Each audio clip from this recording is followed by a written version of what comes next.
बिस्मिल्लाहिर्रहमानिर्रहीम, अस्सलाम वालेकुम। मैं हूं मोहम्मद जुनैद अलीम। नाज़रीन, उम्मीद है आप सब खैरियत से होंगे। नाज़रीन, अनिल चौहान जो कि भारत के चीफ ऑफ डिफेंस स्टाफ हैं, उनकी तरफ से एक एतराफ़ सामने आया है, जिसके बाद एक नया सवाल जन्म ले रहा है कि अगर उनके अपने चीफ ऑफ डिफेंस स्टाफ की तरफ से ऐसे एतराफ़ सामने आ रहे हैं तो फिर क्या वाकई में इंडियन फोर्सेज पाकिस्तान का मुकाबला करने के काबिल भी हैं। वो कहते हैं कि हमारे पास कचरा मौजूद है, हम पुराने हथियारों के साथ नई जंगें नहीं लड़ सकते। किस कॉन्टेक्स्ट में और किस मौके पर उन्होंने ये गुफ्तगू की है, क्या बयान है, इसकी तफसीलात क्या है, ये आपके साथ कुछ देर में शेयर करते हैं। और फिर जो दोनों नजरियाती कजन हैं, उनकी तरफ से दुनिया का अमन तबाह करने का जो ठेका या बीड़ा उठाया हुआ है, उसकी एक नई कार्रवाई सामने आई है। हम बात कर रहे हैं इजराइल की, जिसने एक और इस्लामी मुल्क के ऊपर धावा बोल दिया है और इस बार निशाना बनाया गया है दमिश्क को, यानी कि शाम को।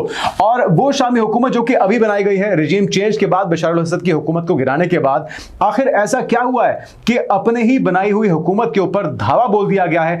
और एक बड़ी अहम इतला मिली है, क्योंकि ये जो ताज़ा कार्रवाई है, ये जो ऐवान सदर है, सदारती महल है, उसको निशाना बनाया गया है। और कुछ ही लम्हे पहले तैयब उर्दवान की तरफ से, तुर्की के सदर की तरफ से ये इंफॉर्मेशन, हसास इंफॉर्मेशन अपने इस पड़ोसी मुल्क के सदर को देना और उनकी जान बचाना, ये क्या मामला है, ये क्या बैकग्राउंड है और किस तरह से टर्की के दरवाजे पर अब ये जंग पहुंच चुकी है। ये तमाम और अहम जो मालूमात है, इंफॉर्मेशन है, आपसे कुछ ही देर में आपके साथ हम शेयर करने वाले हैं। फिर आपको बताएंगे कि इंडियन एयरफोर्स के लिए एक और बुरी खबर उस वक्त सामने आई है जब हाल ही में पाकिस्तान के air chief Zaheer Babar Sidhu America का दौरा करके आए हैं।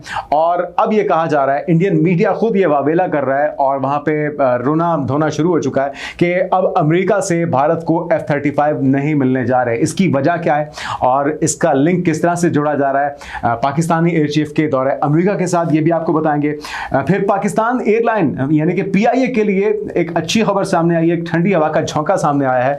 5 साल के बाद बरतानिया ने PIA के ऑपरेशंस को बहाल कर दिया है। पाबंदी कब लगी थी, क्यों लगी थी, क्या इसका बैकग्राउंड है और अब पाबंदी खत्म होने के बाद क्या खबर सामने आ रही है, ये भी आपको बताएंगे। फिर आपको बताएंगे आखिर में जाते जाते कुछ अहम डेवलपमेंट्स, और साथ में प्रवीण सुवाने जो कि भारतीय तजियाकार हैं, उनकी तरफ से क्या मशवरा दिया जा रहा है। इस तमाम सूरत हाल जो इस वक्त टेंशन की सूरत हाल क्रिएट है, जिसको बढ़ाने में भारत का कलीदी किरदार है, क्योंकि भारत भी उसी तरह से अमन नहीं चाहता, अमन को तबाह करने का बायस बन रहा है, ना सिर्फ खित्ते के अंदर बल्कि दुनिया के अंदर भी। तो प्रवीण सुवाने का मशवरा क्या है वो भी आप तक पहुंचाएंगे उन्हीं की जुबानी।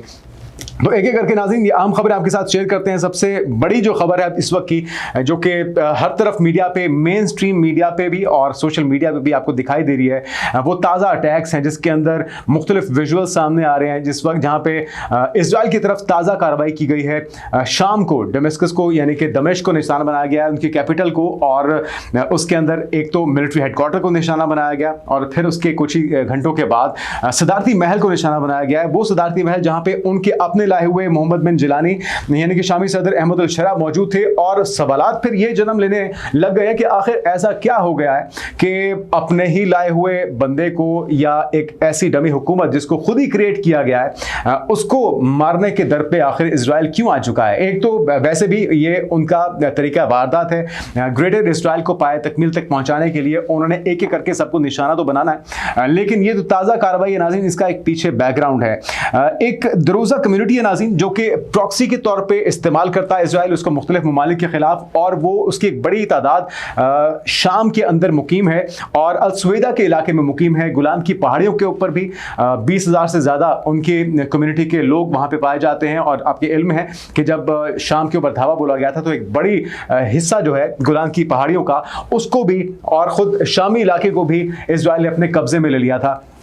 लेकिन फिर उसके बाद ड्रामेबाजी ये शुरू की गई अमेरिका की तरफ से, इजराइल की तरफ से कि शाम के ऊपर से पाबंदियां हटाई जा रही हैं। हालिया ये जो एक कशीदगी देखी जा रही है, इसका बैकग्राउंड ये है कि मोहम्मद बिन जिलानी की फोर्सेस की तरफ से धावा बोला गया है इसी कम्युनिटी के ऊपर, दरोजा कम्युनिटी के ऊपर, और इजराइल ने पहले ही वार्न किया था कि वो इनके ऊपर या इनकी जो प्रॉक्सी है उसके ऊपर किसी किस्म के हमले को बर्दाश्त नहीं करेंगे। तो एक महदूद और मुख्तसर सी कम्युनिटी जिसके ऊपर हम हमला करने या इसके खिलाफ कार्रवाई के बायस ये तमाम जंग मोल ले रहा है इजराइल, और न सिर्फ पूरे खित्ते के अमन को दांव पर लगा दिया है बल्कि दीगर स्टेक होल्डर्स या दीगर प्लेयर्स की इसमें इन्वॉल्वमेंट के खदशात भी पैदा हो गए हैं। अच्छा, अब हुआ क्या है कि टर्की, क्योंकि टर्की के साथ बॉर्डर टच करता है और दमिश्क के साथ एक बड़ा जो बॉर्डर एरिया है वो तुर्की के साथ जुड़ा हुआ है, तो अगर शाम के अंदर अनरेस्ट होता है, शाम के अंदर तकरीबकारी होती है या वहां पे तबाही होती है, तो फिर अगला जो टारगेट है वो मुमकिना तौर पे टर्की हो सकता है। टर्की इस चीज को बहुत अच्छे तरीके से समझता है और इसी के पेश नजर मोहम्मद बिन जिलानी को इस हमले से, जो कि सदारती महल पे हुआ है, चंद लम्हे पहले मुतला कर दिया गया था तैयब अर्दोगान की तरफ से, और उन्होंने वाज़ेह तौर पे कहा था कि आप फौरी तौर पे सदारती महल को छोड़ दीजिए, और इसी वजह से मोहम्मद बिन जिलानी अपनी जान बचाने में कामयाब हुए हैं। जैसे ये इतला मौसूल हुई है उसके चंद ही घंटों के बाद या चंद ही मिनट्स के बाद हमने देखा कि परखच्चे उड़ा दिए गए हैं, सदारती महल के बंकर बस्टर बॉम्ब का इस्तेमाल किया गया है, और जिस तरह की बड़े पैमाने पर तबाही हुई है, जो भारी हथियार हैं उसका इस्तेमाल किया गया है इजराइल की तरफ से शाम के अंदर। और जो खबर सामने आई है उसकी तफसीलात भी कुछ आपके साथ शेयर कर देते हैं। इजरायली फौज की जानिब से शाम के दारुल हुकूमत दमिश्क में अहम मकामात पर हमला किया गया है। इस्राइली फिजाएं ने शाम के दारुल हुकूमत दमिश्क पर हमला किया, जिसमें सदारती महल और वजारत दिफा के करीब बमबारी की गई है, और अरब मीडिया ये रिपोर्ट कर रहा है कि दमिश्क में जोरदार धमाके सुने गए हैं। इस्राइली हमले में सिक्योरिटी एहलकारों के हलाक और जख्मी होने की इत्तलात भी हैं, और इस्राइली आर्मी चीफ ने फौज की बड़ी तादाद गजा की पट्टी से मकबूजा गुलान में तैनात करने की हिदायत भी कर दी है।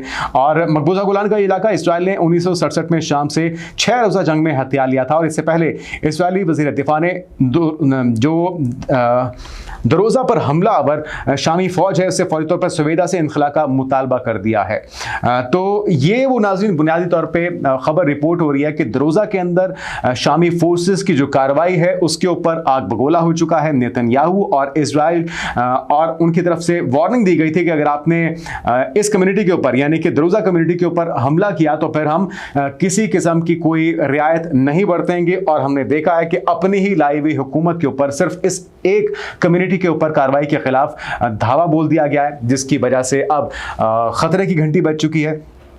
टर्की इसके ऊपर चौकन्ना दिखाई देता है, क्योंकि मुमकिन तौर पे इस कार्रवाई के जो असरात हैं या इस आग की जो शिद्दत है या हिद्दत है वो टर्की भी महसूस किए बगैर रह नहीं सकेगा। साथ में नाज़रीन ये भी खबर रिपोर्ट हो रही है कि शाम में बदो कबीले के हाथों दरोज कबीले के ताजर के अगवा से शुरू होने वाले जो फसादात हैं फिरका वाराना शक्ल इख्तियार कर गए, जहाँ झड़पों में हलाकतों की तादाद अब 203 बताई गई है। और अब इसमें ना सिर्फ इजरायली फोर्सेस बल्कि शामी फोर्सेस भी बराह रास्त इन्वॉल्व हो चुकी हैं।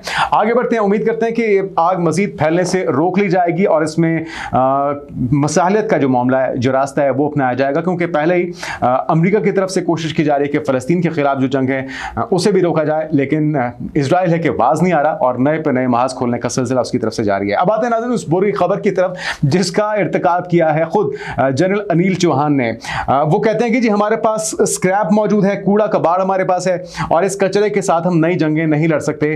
कहना क्या है उनका, वो क्या दुहाई दे रहे हैं वो भी सुन लीजिए। वो कहते हैं कि जी पुराने हथियार नई जंगें नहीं लड़ सकते। भारतीय chief of defence staff general Anil Chauhan ने बड़ा एतराफ़ कर लिया। बयान से तो वाज़ेह हो रहा है कि इंडिया को लाजमी पाकिस्तान के खिलाफ जंग में कोई ऐसी हजीमत उठाना पड़ी है जिसके बाद जनरल अनिल चौहान को यह बयान देना पड़ा। और जनरल अनिल चौहान का कहना था कि लड़ाई की नेचर तब्दील हो गई है, जो ऑपरेशन सिंदूर के नताइज से बिल्कुल वाज़ेह है। उन्होंने ये भी कहा कि जंगों की तारीख में हमने इनकलाबी तब्दीलियां देखी हैं, लेकिन सबसे बड़ा शिफ्ट ड्रोन्स और बगैर पायलट के उड़ने वाले आर्म व्हीकल्स की इमरजेंस है और इनकी अहमियत कई गुना बढ़ चुकी है। और जो अब जासूसी के डोमेन से निकलकर जंगी मैदान में मौसर कुव्वत बन चुके हैं और इंडिया और उनके जो सीनियर जनरल्स हैं या उनके चीफ ऑफ स्टाफ हैं वो खुद ये एतराफ़ कर रहे हैं कि इस दौर में चाहे वो साइबर टेक्नोलॉजी हो, चाहे वो इंफॉर्मेशन टेक्नोलॉजी हो, चाहे वह ड्रोन्स टेक्नोलॉजी हो, इन तमाम जो जिद्दत पसंद इस वक्त तरीका जंग है या जंग के अंदर तरीके इस्तेमाल किए जा रहे हैं, उसके अंदर भारत बहुत दूर खड़ा है। और ना तो वो अमेरिका चाइना के दूर की बात, पाकिस्तान का मुकाबला करने की भी सकत या सलाहियत नहीं रखते। तो ये खतरे की घंटी खुद उनके अपने जनरल की तरफ से बजाई गई है, ये हम नहीं कह रहे। और वो लोग कुछ अंध वक्त जो हमारा चैनल्स देखते हैं वो ये समझते हैं कि शायद हम ये खुद से कोई हमने खबरों की फैक्ट्री बना रखी है और हम खुद से मन घड़त खबरें चलाते रहते हैं। तो हम ऑथेंटिक, अप्रूव्ड और ऐसे क्रेडिबल जराए से खबरें उठाते हैं, जिसके साथ में हम लिंक भी देते हैं। और आप ये साथ जिस वक्त हम ये खबर आप तक पहुंचा रहे होते हैं तो वो लिंक्स और वो वेबसाइट्स भी आप मुलाहिजा कर रहे होते हैं, जिससे इस चीज़ साबित होती है कि ये हमारी बनाई हुई खबरें नहीं है बल्कि ऑथेंटिक जराए से आप तक पहुंचाई जाती हैं। अच्छा जी, आगे बढ़ते हैं। एक और बुरी खबर यह है कि पाक फिजा के सरबराह का कामयाब दौरा वाशिंगटन, भारत के साथ अमेरिका की F-35 की जो डील है, इस पर भारतीय मीडिया काफ़ी चीखो पुकार कर रहा है और वो वावेला बर्पा कर रहा है। क्यों? क्योंकि पाक फिजा के सरबराह ज़हीद बाबर सिद्धू ने कामयाब दौरा अमेरिका के दौरान पेंटागन हुकाम और अमेरिकी फौजी अहदेदारों से मुलाकातें की, जिसमें बाहमी ताउन को फ़रोग देने और मई की जो पाक भारत जंग थी उसके बाद से खित्ते की बदलती सूरत हाल पर तबादला ख्याल किया था। साथ में भारतीय मीडिया जो दावा कर रहा है वो कह रहा है कि पाकिस्तानी चीफ ने अमेरिका में मीटिंग्स के दौरान अमेरिकी अहदेदारों पर यह जोर दिया है कि इंडियन एयरफोर्स को F-35 देने से गुरेज किया जाए, यानी कि अमेरिका बाज रहे पाकिस्तान के खिलाफ इंडिया को F-35 देने के लिए किसी किस्म की कोई डील ना की जाए, क्योंकि इससे खिते में फिजाई कुव्वत का तवाज़ुन खराब होने का अंदेशा है, जिससे जनूबी एशिया में हथियारों की एक नई दौड़ शुरू हो सकती है। लेकिन वो दौड़ तो भारत पहले ही शुरू कर चुका है। Billion of dollars, trillion of dollars भारतीय टैक्स पेयर के पैसे वो झोंक रहा है अपनी इस्तेदाद को बढ़ाने के लिए, चाहे वो S-400 के अपग्रेडेशन हो, 5th जनरेशन फाइटर जेट्स हों, अपने क्रूज मिसाइल्स हों, उनके तजुर्बे किए जा रहे हैं, नए नए असला खरीदने की दौड़ इस वक्त जारी है भारत के अंदर। लेकिन ये सारी कोशिशें उस वक्त एक्सपोज हो जाती हैं जब उनके अपने जनरल इस चीज़ का एतराफ़ करते हैं कि वो पुराने हथियारों से नई जंगें नहीं लड़ सकते। असल में मसला हथियारों का नहीं है, मसला उन हथियारों को इस्तेमाल करने वालों का है। उनके पास इतनी सलाहियत नहीं है, इतनी ट्रेनिंग नहीं है, इतनी समझबूझ नहीं है कि वो पाकिस्तान जैसे मुल्क का या पाकिस्तान जैसे मुल्क की फ़ौज का मुकाबला करने की सकत रखे। अच्छा जी, अगली खबर क्या है? वो एक अच्छी खबर है नाज़रीन। पाकिस्तान एयरलाइंस के लिए, पाकिस्तान एयरलाइंस 2020 में बैन की गई थी। अपने ही हमारी गलतियों की वजह से हम उसका एतराफ़ करते हैं। उस वक्त के जो वज़ीर दिफा थे उनकी तरफ से गैर जिम्मेदाराना बयानात दिए गए थे। अब बरतानिया ने पाकिस्तान एयरलाइंस पर आयद पाबंदियाँ ख़त्म कर दी हैं। बरतानिया ने पाकिस्तान एयरलाइंस पर तवील अरसे से आयद पाबंदियाँ ख़त्म कर दी और बरतानवी हाई कमीशन का कहना है कि पाकिस्तानी एयरलाइन अब बरतानिया के लिए परवाज़ों की दरख्वास्त दे सकती है। बरतानवी हाई कमीशन के मुताबिक एयरलाइंस को परवाज़ों के लिए UK सिविल एविएशन से इजाज़त लेना होगी और बरतानी हाई कमिश्नर जैन मेरिट ने कहा है कि सेफ्टी लिस्ट से अखराज आज़ाद और तकनीकी अमल के तहत हुआ है। मैं पाकिस्तानी एयरलाइंस से सफ़र की मुंतज़िर हूँ और पाकिस्तानी और बरतानी माहिरीन की मुश्तरका काविशों से आलमी हिफाजती मयार को हासिल किया गया है।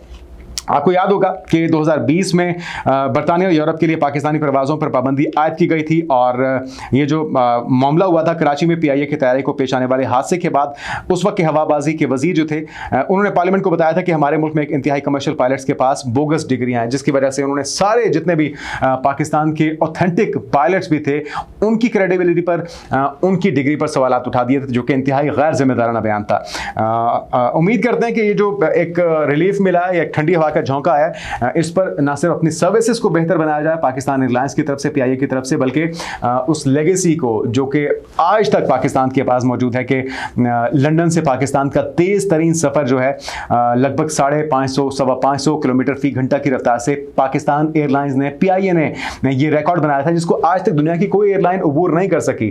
तो लाजवाब सर्विस, बाकमाल लोग, ये जो स्लोगन है बाकमाल लोग लाजवाब सर्विस का, ये PIA के पास हासिल है। दुनिया की बेहतरीन एयरलाइंस को पाकिस्तान ने ट्रेनिंग दी है और आज वो जब बहाली का शिकार है। तो उम्मीद करते हैं कि इस बहाली के बाद पाकिस्तान एयरलाइंस अपनी सर्विसेज को अपने सफ़र करने वालों के लिए पहले से बेहतर बनाएगी। कुछ फॉलोअप्स हैं नाज़रीन। SCO समिट का अगला राउंड जारी है, जिसमें वज़ारत ख़ारजा जो है वो इन्वॉल्व है। मुख्तलिफ ममालिक की, रुकन ममालिक की और नायब वज़ीर आज़म इसहाक डार की अपने हम मनसब से मुलाकात भी हुई है और काफ़ी मस्बत रही है मुलाकात।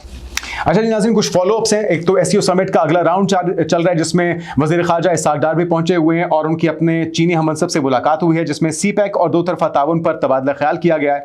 और इसके साथ साथ तियानजन में शंघाई ताउन तंजीम के वज़ीर ख़ारजा काउंसिल के इजलास के मौके पर चीन के वज़ीर ख़ारजा वांग यी से उनकी मुलाकात हुई, जिसमें चीनी वज़ारत ख़ारजा की तरफ से पाकिस्तान को मुबारकबाद दी गई है। इसहाक डार ने SCO वज़ारती इजलास की कामयाबी के साथ मेज़बानी जो की है, चाइना ने इस पर उनको मुबारकबाद पेश की और कॉन्फ्रेंस के दौरान फराहम की गई शानदार मेहमान नवाजी पर चीनी क़यादत का शुक्रिया अदा किया है, जिसमें जो दोनों रहनुमा थे, दोनों वज़राए ख़ारजा थे, उनकी तरफ से CPEC, पाकिस्तान चीन इक़्तिसादी राहदारी और कसीरुल मुल्की ताउन समेत बाहमी दिलचस्पी के अहम उमूर पर तफसीली गुफ्तगू की गई है और उन्होंने स्ट्रेटेजिक कोऑपरेटिव पार्टनरशिप की मजबूती पर इत्मीनान का इजहार किया और साथ में दो तरफा ताउन को मजीद मजबूत करने के अज़्म का इजहार भी किया गया है। तो यकीनी तौर पर साजगार रहेगा। दूसरी तरफ अगर बात की जाए S.J. शंकर की, तो उनकी तरफ से एक बार फिर से चाइना से मिन्नतों तरलों का सिलसिला जारी है और कहा जा रहा है कि जो आपसी जो इख्तिलाफात हैं वो हमारा आपस में जो ट्रेड के मामले हैं उसमें रुकावट नहीं बनना चाहिए और उनकी तरफ से कोशिश यह की जा रही है कि अपने बयानात के ज़रिए अपनी जो मौजूदगी है उसका फ़ायदा उठाया जा सके। लेकिन बहरहाल जाते जाते आपको परवीन स्वाने जो कि भारतीय तज्जियाकार हैं, उनके कुछ मशवरे हैं इस मौजूदा एस्केलेशन के ऊपर, जो चिंगारी इस वक्त भारत ने लगाई हुई है अखंड भारत के लिए, वही नज़रिया जो कि ग्रेटर इसराइल का जिसके ऊपर नेतन्याहू अमल पर आया है, उसी तरह से नरेंद्र मोदी भी इस खित्ते की और इस दुनिया की जो अमन की ख्वाहिश है उसको शिद्दत के साथ मुतासर कर रहे हैं। परवीन स्वाने की राय क्या है इस पर, जरा वो भी सुनिए। हमें देखना है एक फॉरेन पॉलिसी ऐसी बनानी है जिसमें पीस हो, हमारी डेवलपमेंट हो। ना आपका दुश्मन चाइना है, ना पाकिस्तान है, ना आपका दोस्त अमेरिका है, ना इजराइल है। हर मुल्क अपना अपना देख रहा है, तो आपको भी अपना देखना है।